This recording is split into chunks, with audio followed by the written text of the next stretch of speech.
Thank you for joining me today, John. We're going to be talking about The Living Force, which is coming out next week. I'm so excited for this book.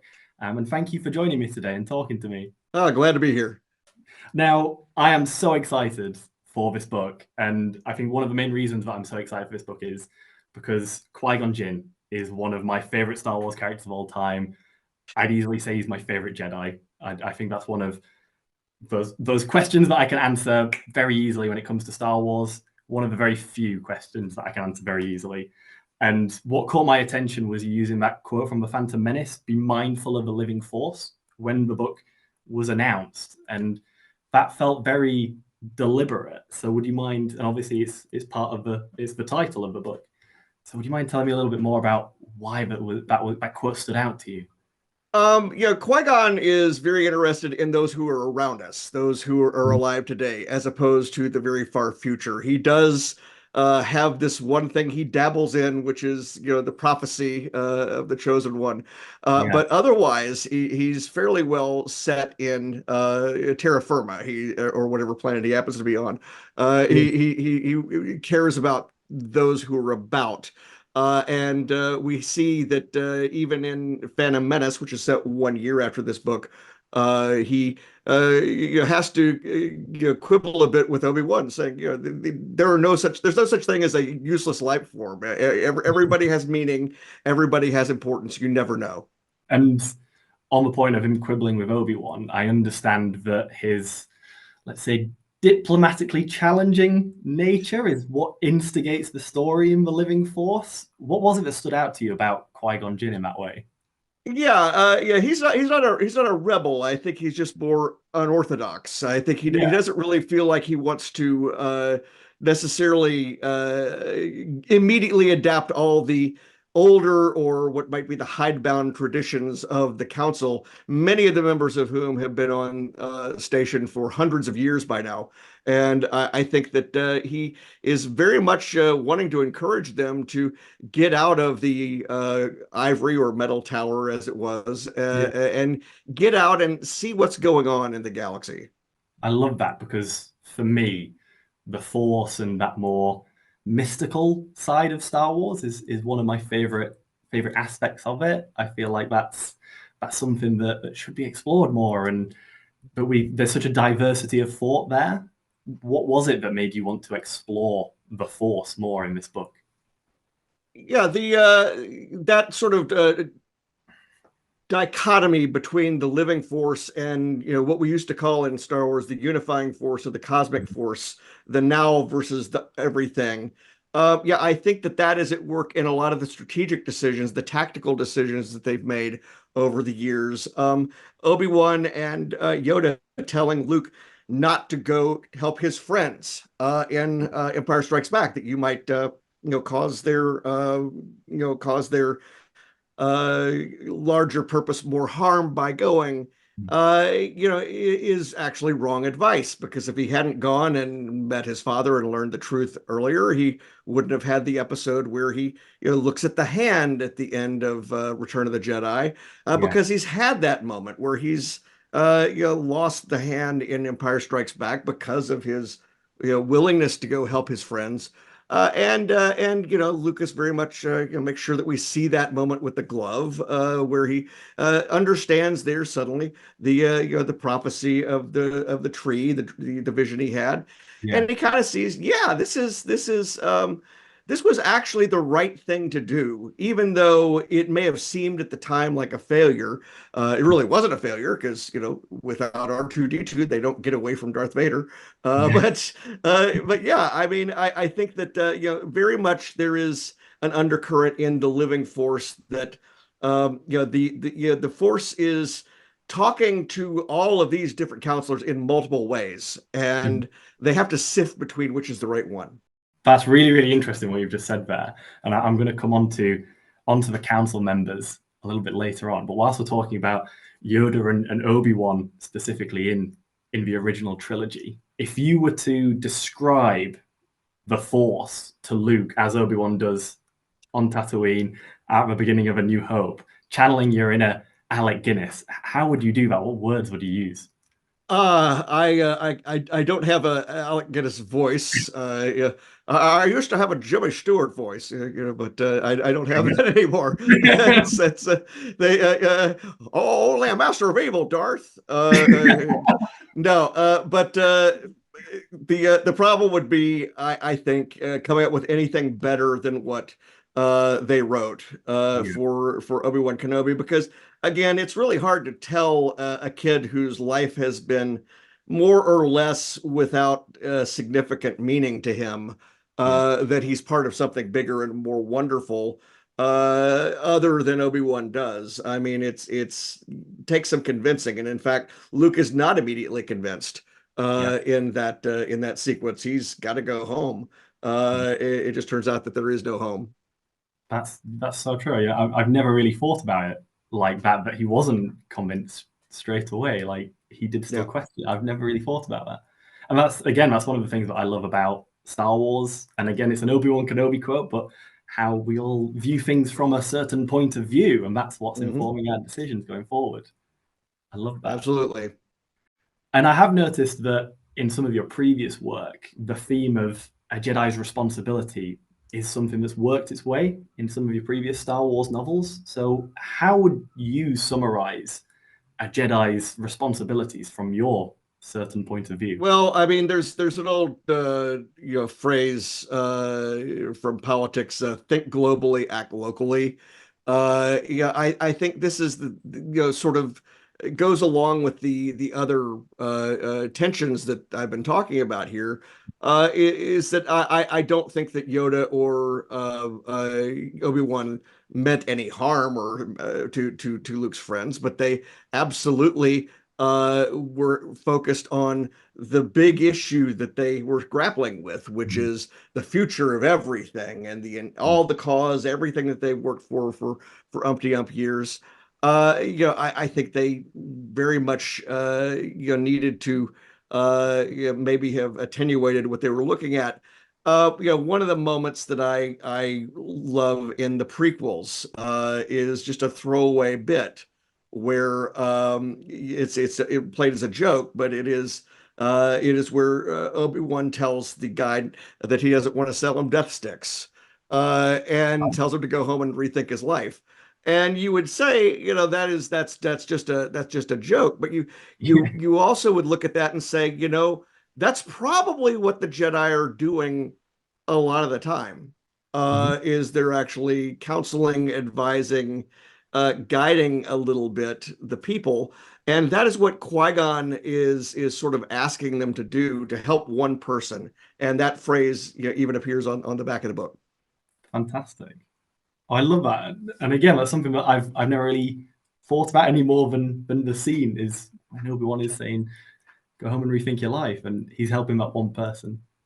Yeah. Fantastic. Now, I understand as well that this book, we've mentioned already that it's set 1 year before Phantom Menace, but there are links to even further back in the galaxy, far, far away, links back to the High Republic.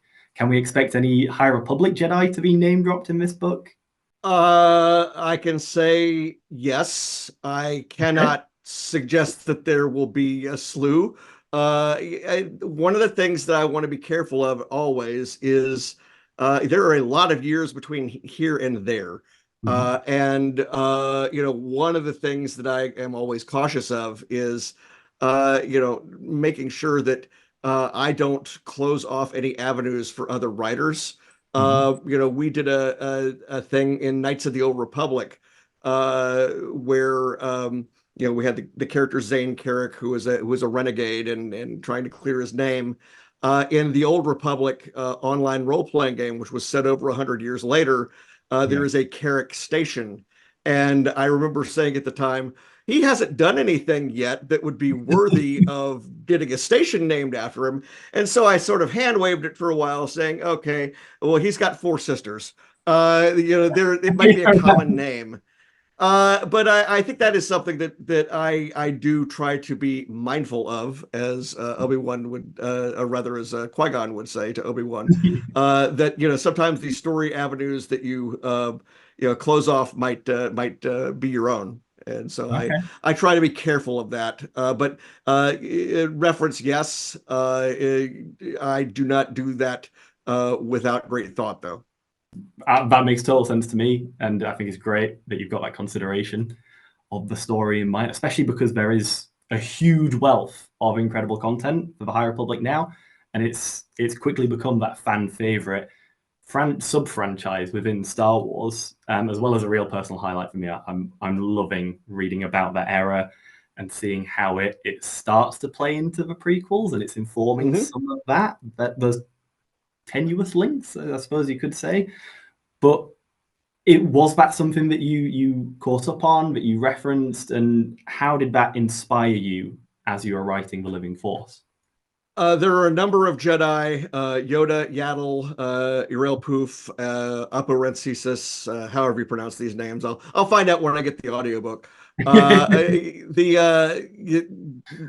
are a number of Jedi on the council who were present there, who were on the council then, Yeah. and they remember those times. And of course, the great contrast is what we're showing in this time immediately before Phantom Menace, or a year before Phantom Menace, where the Republic has allowed some rot to set in, and it has already been under the sway of corrupt politicians that are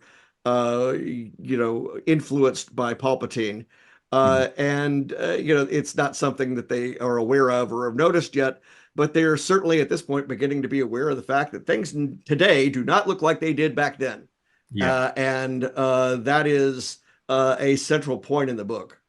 That's really, really interesting because one of the reasons that it's such a personal highlight for me in the High Republic is it feels like the Jedi are a little bit more open-minded and they're allowing that diversity of thought when it comes to how people perceive and approach and even use the Force, even within the Jedi Order. How do you think that, or why do you think that differs from where we are in the prequels?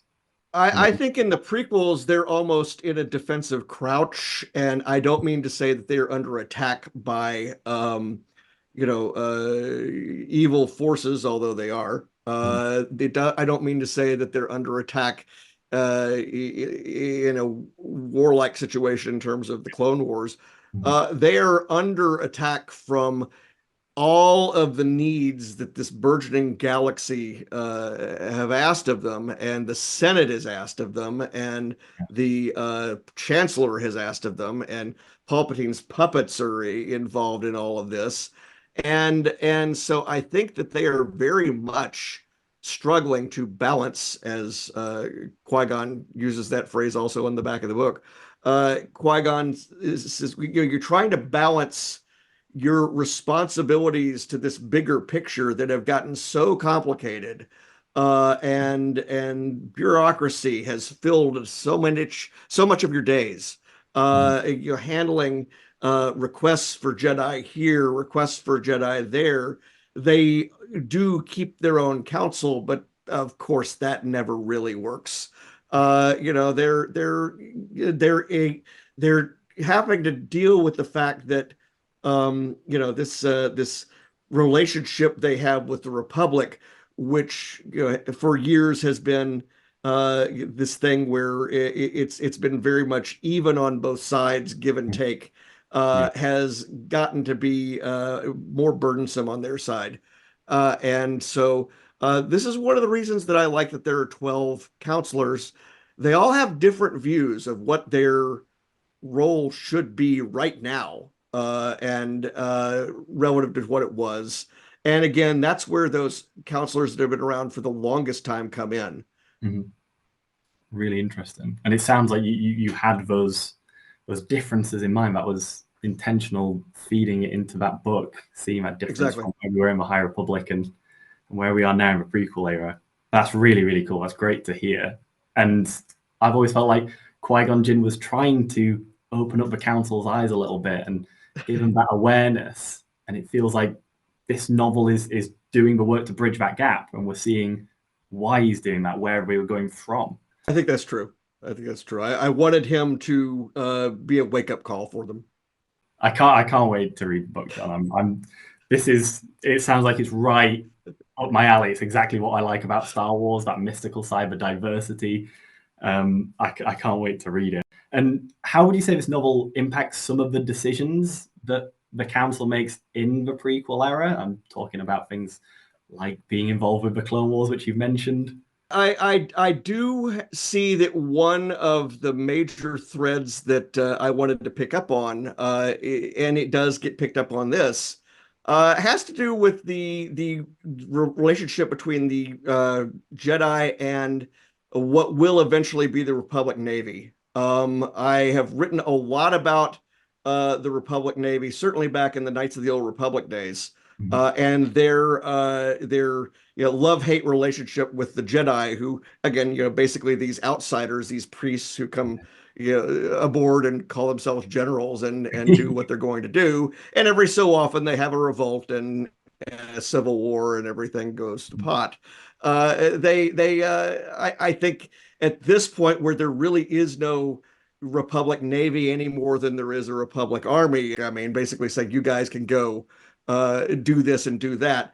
Right. I have Mace Windu as in this book, sort of the representative of the Jedi, saying, "Okay, here's how it's always been," and the naval officers are like, "Okay, well, you want it to be this way, but if you ever intend to do more than you're doing now." Uh-huh. We're going to have to work something out here because we can't keep discipline. We might actually need something more than just this ad hoc approach to things. Mhm. And so I think that the sort of the naval buffs, the warship fans will find something to like here. Fantastic. I'm really looking forward to that then. I'm a big fan of the strategies, the tactics that we see throughout the Clone Wars and like when it comes to like Thrawn and the Empire. So fantastic. You're selling me more and more on this, John. Yeah, yeah, I'm yeah. already so excited and I feel like I've just blown my top. I Yeah, can't wait for it. that stuff doesn't come out of nowhere. I mean, it isn't a case where we go from a standing stop Yeah. to you're right into everything you see in the Clone Wars. There's got to have been things beforehand, some currents that we can lace together and say, okay, well, if we're going to have a Clone Wars, let's go get this guy, let's go get these ships, let's go get this. We're just about able to do it. That sounds awesome. And you mentioned already that all 12 council members appear in the Living Force. Were there any that you weren't particularly familiar with that, as you've wrote about them, you've come to appreciate more or view in a different light, maybe? There were ones that it wasn't possible to get familiar with because there wasn't much written about them. You would have Uriel Poof, who really only has a cartoon version of himself in another franchise, the Robot Chicken. Yeah. You have Eth Koth, who we know a little bit about his future now, but otherwise had not appeared much. And then you had a number of characters that had quite a few legends appearances, Yeah. but some of those are not necessarily exactly necessarily operative because some of them came up before we get to Attack of the Clones and the notion that there's no Jedi marriages, there's no Jedi anything else like that. So Yeah. there's just various things that I think have been smoothed out over the years. But I wanted to reflect what we knew about them even in those cases, so that it was consistent. So Adigalia is one where she had in earlier stories been depicted as a diplomat, Mhm. and I wanted her to be the go-between between the Jedi Council and the Chancellor's office to a great degree. Okay. I decided that Eth Koth would be a very conscientious but overburdened and overworked Jedi. Basically, being sort of the in between, the Jedi and the Jedi archives. Okay. Handling everything that's going on and managing the closures of these outposts that are being Mhm. slowly wound down. And then you have a character like Evan Peel or Evan Peel, who again we see in the Clone Wars, Mhm. a very gruff character.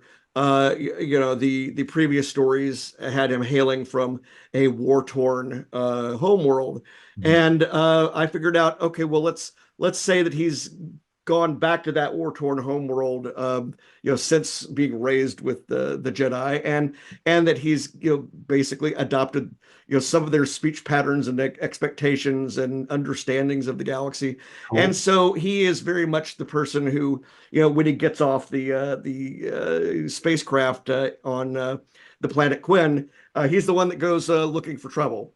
He's the one that goes Okay. looking for a fight because he wants to sort of engage with the sort of world that he would have grown up on Yeah. had he been there the entire time.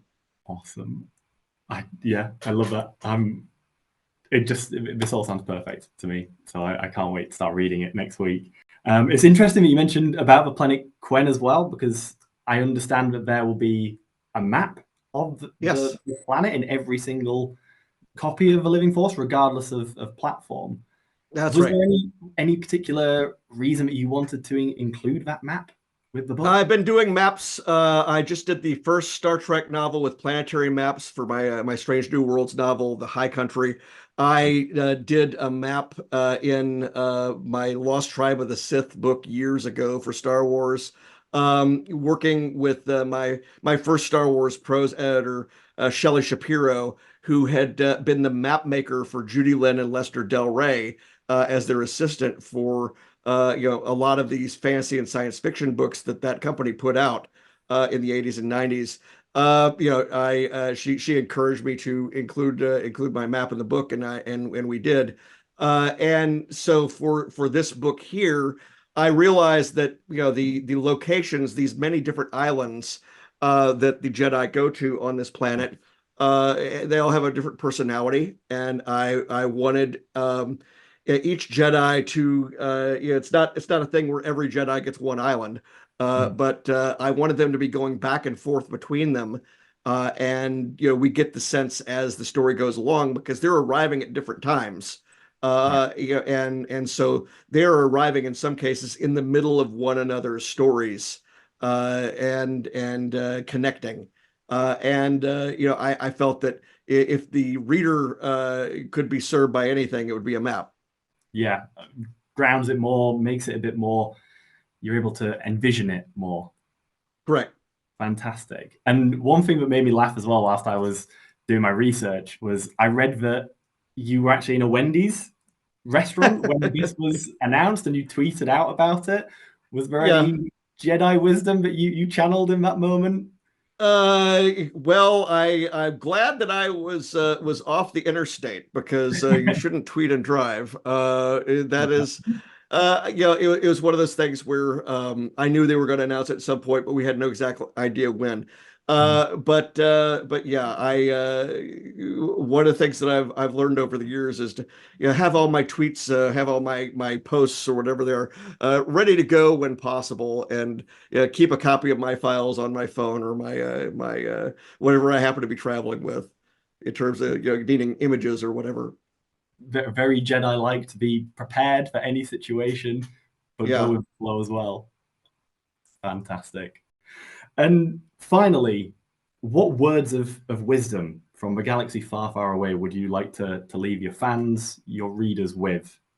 Are there any Star Wars Uh, that particularly stand out to you? I think that the Force will be with you always is the last thing that we hear from Obi-Wan in Star Wars. This is a franchise, this is a storyline that has been with me almost all of my life, and I have done my best to give back to it where I could, and I don't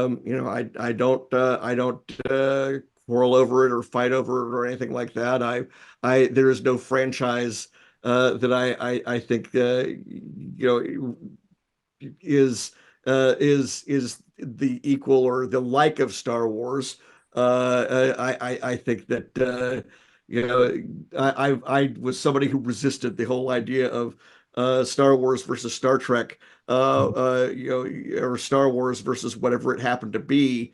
Basically after age 12. I never did that after age 12, partially because I had gotten to see more Trek, and I said, okay, these are different things for different fans. And the way I look at it is, I've had my life improved by my connection to this story and this franchise. And if I can spin some stories that can provide some fun moments for everybody else, that's what I want to do. And this particular book, I've joked about it being spring break for the Jedi. It really is, I hope, a gift to fans who are looking for a fun read here as the summer begins. Well, on behalf of the fans, I'd like to say a massive thank you for all of the content that you've contributed to this franchise, this wonderful franchise that means so much to so many people and brings so many people together. I'd like to say thank you, and I appreciate it. thank you so much. I really appreciate you giving me the time today, John, to talk about this book because it sounds absolutely wonderful, and I can't wait to read it next week. I was already so hyped for it. I'm even more hyped for it now. So can't wait to receive my copy and get reading very soon. Thank you Oh, so enjoy. much, John, for talking to me today.